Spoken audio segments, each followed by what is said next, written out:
Hello, welcome back, and this one's gonna be about Tim Ferriss' Tools of Titans again. But yeah. And I actually just was waiting for something, and then I've forgotten what I was waiting for, and now I know it is my light. And this is actually the reason why it is so fucking dark at the time.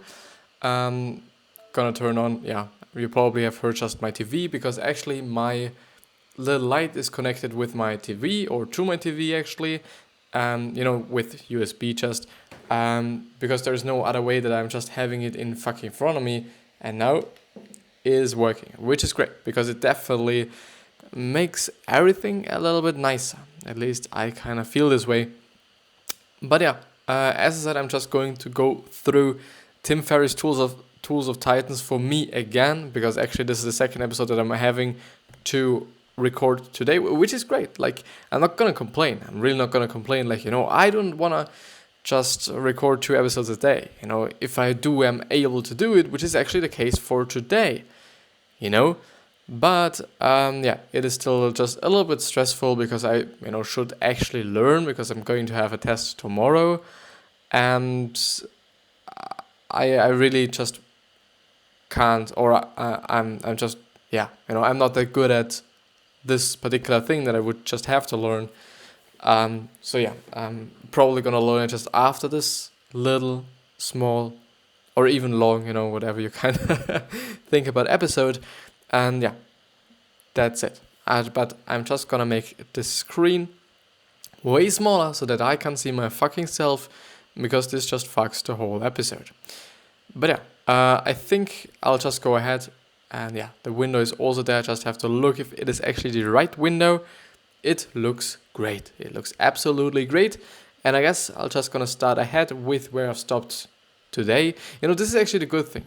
I do know now where I've stopped, which is actually not always the case. If it's actually like, okay, I've recorded the last one yesterday, I do not always know where I've actually stopped. And by the way, I've actually been thinking about whether I should just record a new Tools of Titans episode, or if I should actually do something else. But I've actually decided to do the Tools of Titans thing, first of all, because, it would take just a lot of time to search for something, and to really also find something that is valuable and also great to talk about, and or not too long and not too short, and whatsoever. So there's some critical criteria, I would say, that just really play into whether I'm going to just, and also what I know personally. Like, I think I wouldn't just go through an article that I know everything about, even though it might also be valuable to you.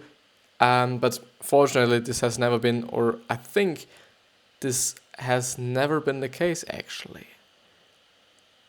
Maybe it actually was the case. I don't fucking know. And then I just decided, okay, no, I'm not gonna do this. But yeah, which isn't actually the best thing, because you probably don't know what I know, or you know things that I don't know.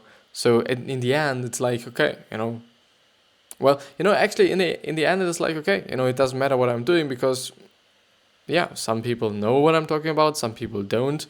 I know what I'm talking about most of the time. And no, not in such a way. Like, okay, I know the things that I'm going through. Most of the time, I'm not knowing it. Sometimes I do know it, and whatsoever. But I'm just going ahead with the summary. The next thing we're going to go through, or the next chapter, or somehow, I would say chapter, is design your work so you learn from failures.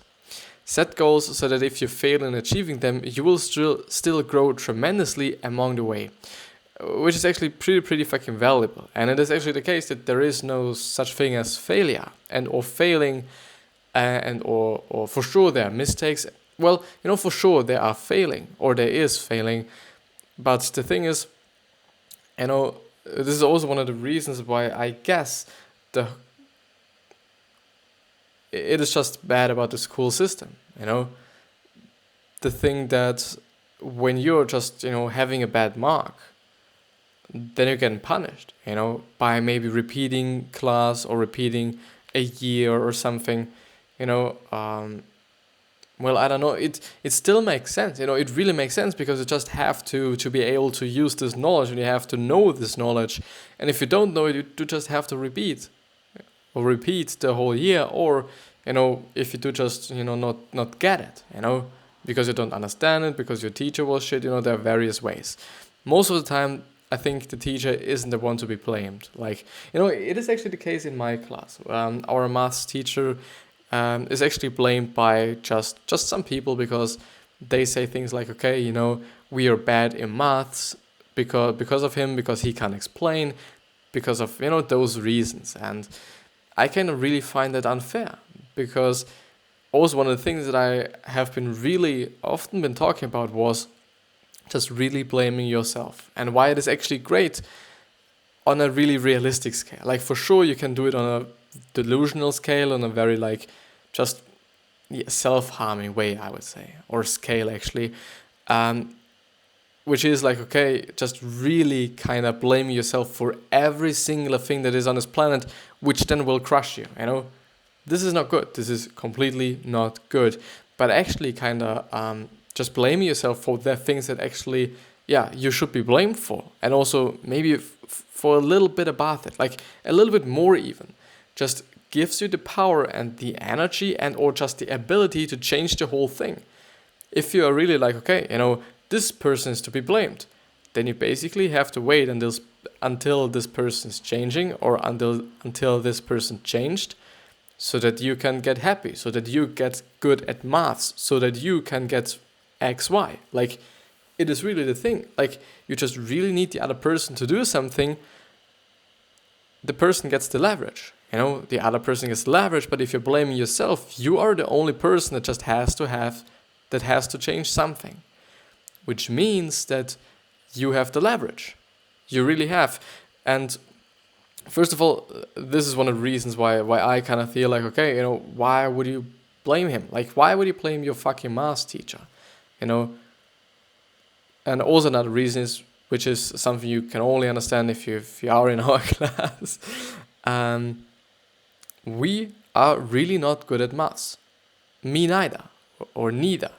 This is actually one of the funny things. It's actually neither or neither, and both is working. Yeah, never mind. But we are just not good. We are just not good, either because we don't get it just by default, or we're just really lazy motherfuckers. Either one of these two things. And then I think it really is unfair to actually blame somebody else that is, I think, actually trying hard. I don't think that, especially if you're a really young teacher, which he is going to be like, okay, I'm gonna fuck those people. I'm gonna not just learn them anything. I don't think that he is thinking like this. I really don't think like this. And I would rather say that we should blame our fucking selves. Because, in the end, he's just a teacher and we are the students. And we do have to repeat the fucking class or the fucking year in the end. So, why would you complain about it? Like, just in the end, you do just have to be able to do those certain exercises, those certain kind of, mathematical formulas. You need to just understand them or whatsoever. In the end, you just have to be able to do it. But enough talking about math.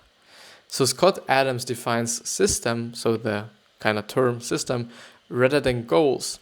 You should choose projects or options that let you build skills or assets that will still be useful if you fail. An example would be, what persistent relationships can I develop versus how do I network with 5 startup founders?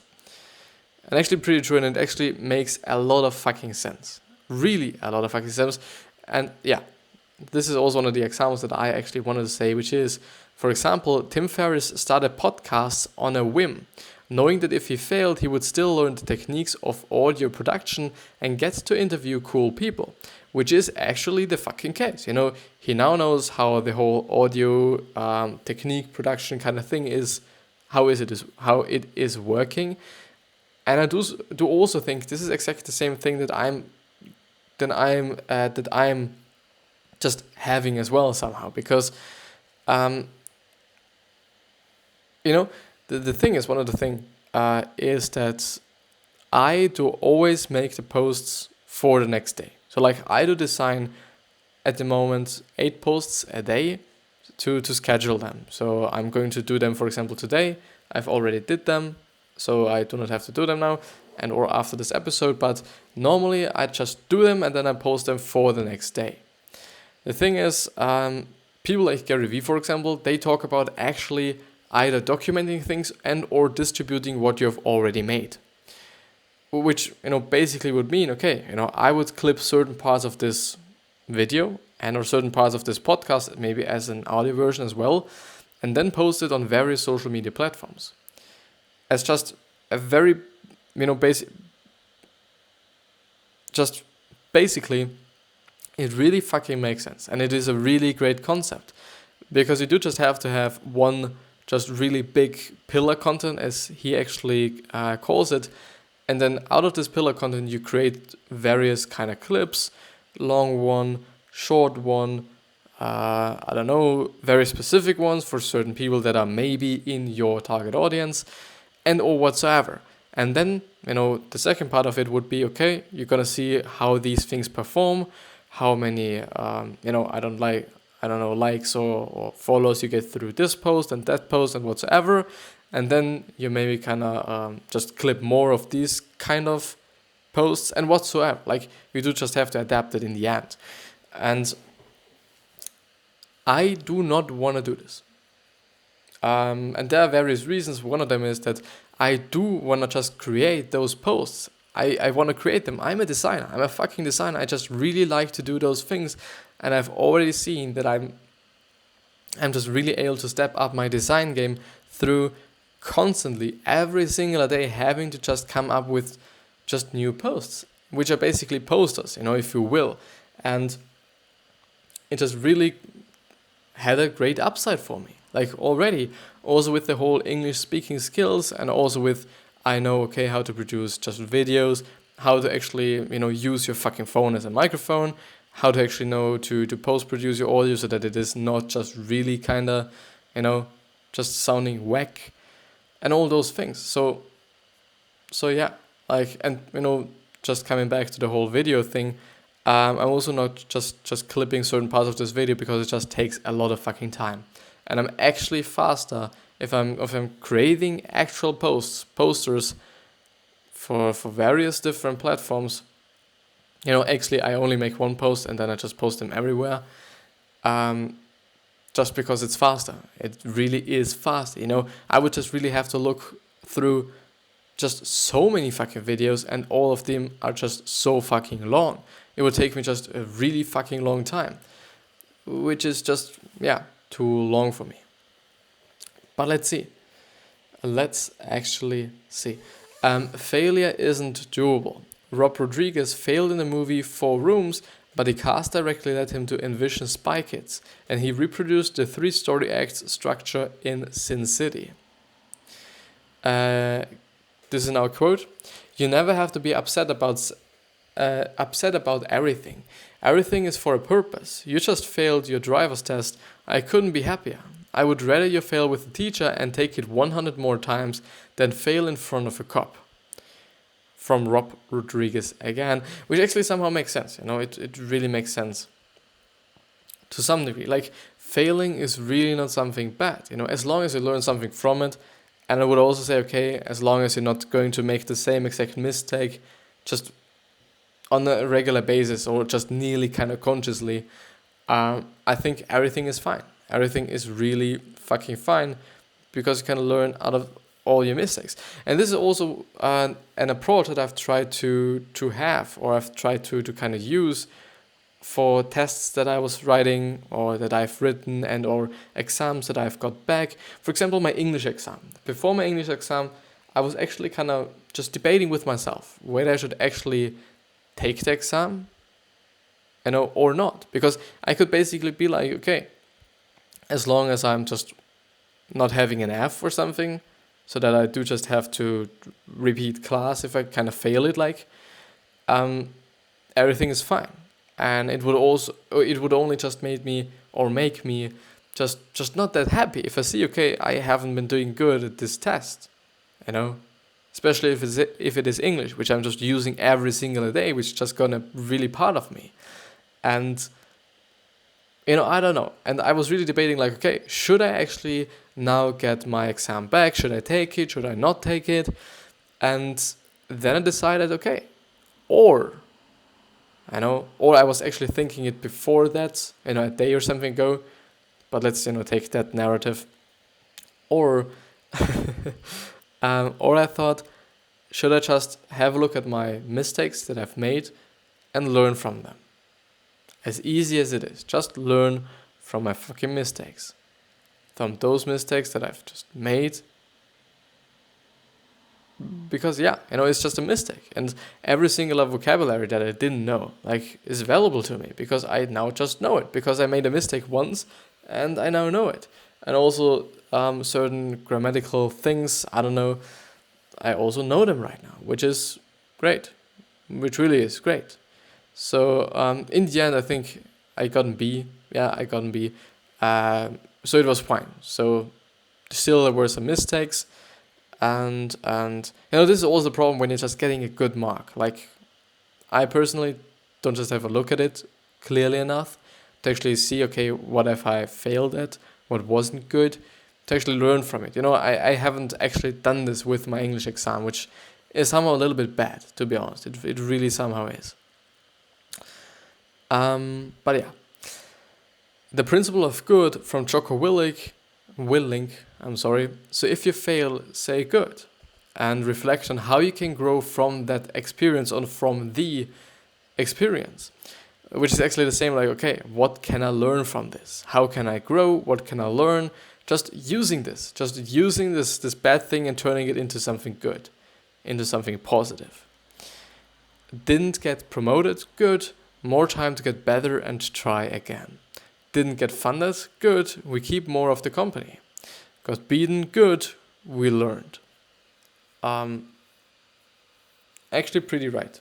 Actually really thucking. Right.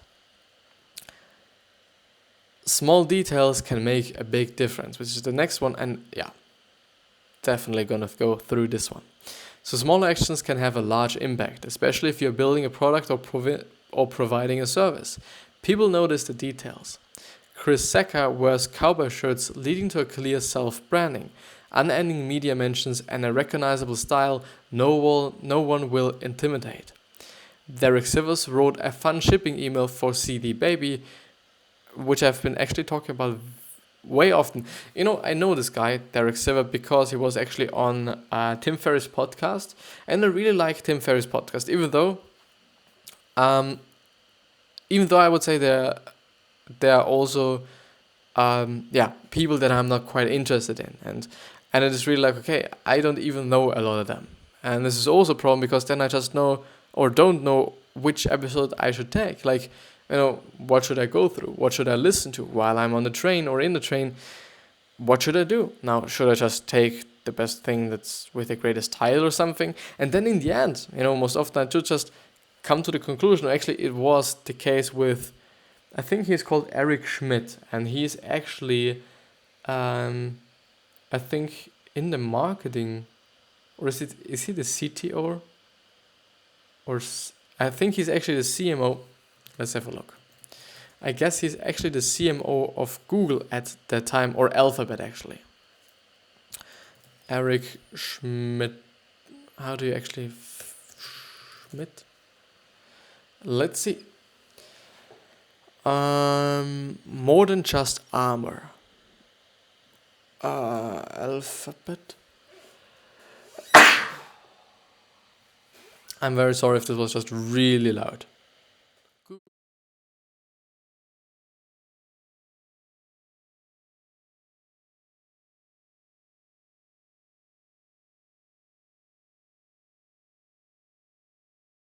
So I gotta just start the recording right now. I'm very sorry. My mother just called me, and it was pretty amazing because she was in a very fucking good mood, which always makes me quite happy. When I'm thinking about it, just really makes me happy when I see people are doing well and people are feeling great and that enjoy their life and everything is fine. So I really loved it. I really loved it because there's so much fucking negativity outside of here.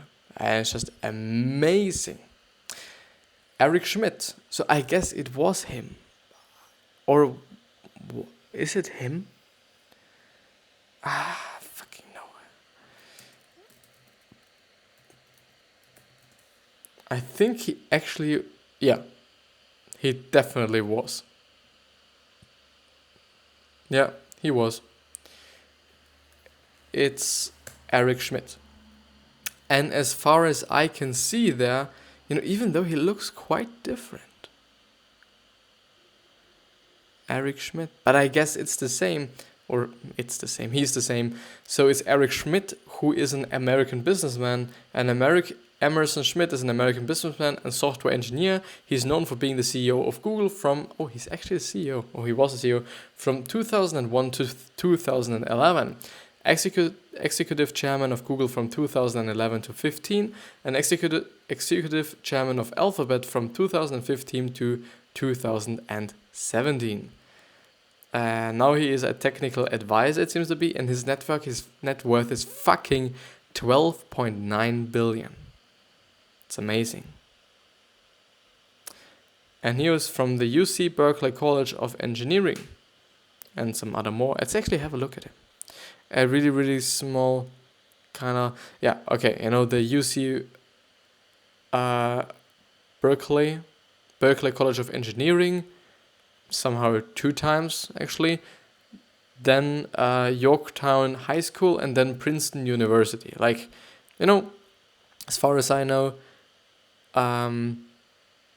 Jeff Bezos is also from Princeton, and Elon Musk, or was it Elon Musk? Uni or education. Stanford University, actually.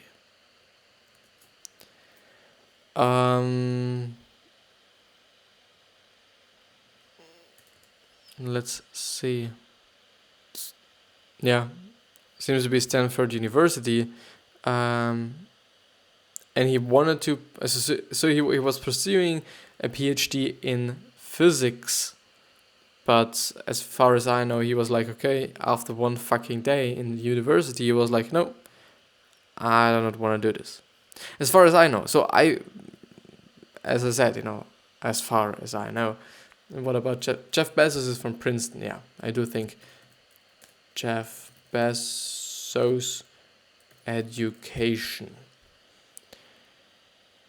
Yeah, Princeton University. I do guess it's actually also one of these really prestigious kind of universities, as I know. But yeah, so often it is actually the case that, on Tim Ferriss' podcast, there are people I do not know, or at least I think I don't know them, and which actually could be great as well. It really could be great, because then it is just more interesting to see, okay, who it actually is, if I actually know this person and I just don't know it. Well, in general, I really like the podcast, and I find it very, very valuable to just learn a lot of things. You really can learn a lot. And this is great. This is just really fucking great. Extremely fucking great. Sometimes they're a little long, which is also great to some degree. Sometimes it's not, because, for sure, which is also actually the case with my episodes as well, there's a lot of, I do not want to say fluff, because it's so just, negatively connotated. So there's a lot of kind of filler things, at least, even though I would say, no, it is just a really great podcast. Just let it be like this. And actually my TV turned itself off, and my light is off right now. But yeah, I'm actually going ahead with the quote there. So instead of simply giving confirmation, it talks about how our world-renowned packing specialists lit a local artisan candle, and a hush fell over the crowd as he put your CD into the finest gold-lined box that money can buy. Actually, this was actually on his website. So our world-renowned packing specialist lit a local artisan candle, and a hush fell over the crowd as he put your CD into the finest gold-lined box that money can buy. This little automated bit of joy could spread word of mouth. Alexis Ohanian, did the same for Hipmunk error messages. If you put in the same destination for from and to, it will say, "That's an awful short trip." The date errors lead to, "We don't support trips to the past yet." Long trips mean, "Why don't you just move there? 30 days is the max." Well, Josh Waitskin thinks the little details add up to something big. If you're not cultivating quality, you're cultivating sloppiness. There are hundreds of times more little moments than big moments. Actually, with the whole kind of, being sloppy, I don't know. For example, I really don't give a fuck about spelling. I really don't. I don't. I'm just by nature not gifted with being able to spell correctly in general. It's not what I'm good at. Really not. I've never been good at it. Maybe I've not even tried to do it. Even though, I was reading and people say, okay, when you read, you're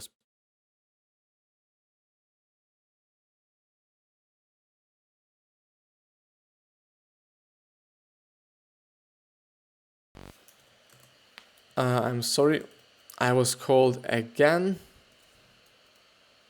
I'm gonna just have to write a message.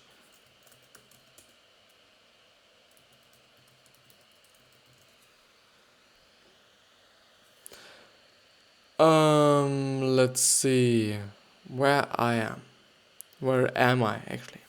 I think morning routine is gonna be the next one, even though it is pretty interesting. I'll just push through it. So getting the start of your day right prepares you for success the rest of the day. Tony Robbins primes himself and induces a change in psychology to get in the right mental state. He starts with a cold water plunge, then follows with rapid breathing exercises or a short walk, then ends with a meditation on what he's grateful for and what his goals are, which is actually the thing that we've been talking about on last day's episode. So actually, I've recorded it today, but it was yesterday, so yeah. Tim Ferriss' 5 morning rituals. Make your bed. Actually pretty nice because it just puts you into the mood of doing something. Getting the day ready with a small task encourages you to do more or to do another. No matter how bad your day goes, you can make your bed. This gives you some feeling of control. Meditate, do 5 to 10 reps of something like push-ups and or squats. Titanium tea, pour aged black tea, Dragonwell green tea, turmeric and ginger shavings, 1 to 2 tablespoons of coconut oil. So this is the titanium tea. 5-minute journal, answer the below questions with 3 answers each. I'm grateful for, what would make today great, and daily affirmations, I am. Reid Hoffman spends 60 minutes working on the problems he set the day before when his mind is the freshest, which actually makes sense. And this is actually going to be the end of the episode. I do hope that you've enjoyed it. I really hope. And yeah, I also hope that you're going to remind yourself on how you're going to be remembered, because your legacy matters. And I do not know, I don't think so that you actually are willing to be remembered as a bad person. So just consider being a bad person or a good person. What are you willing to be? And I wish you the best health, wealth, happiness, and success. And I'll see you the next time. See you.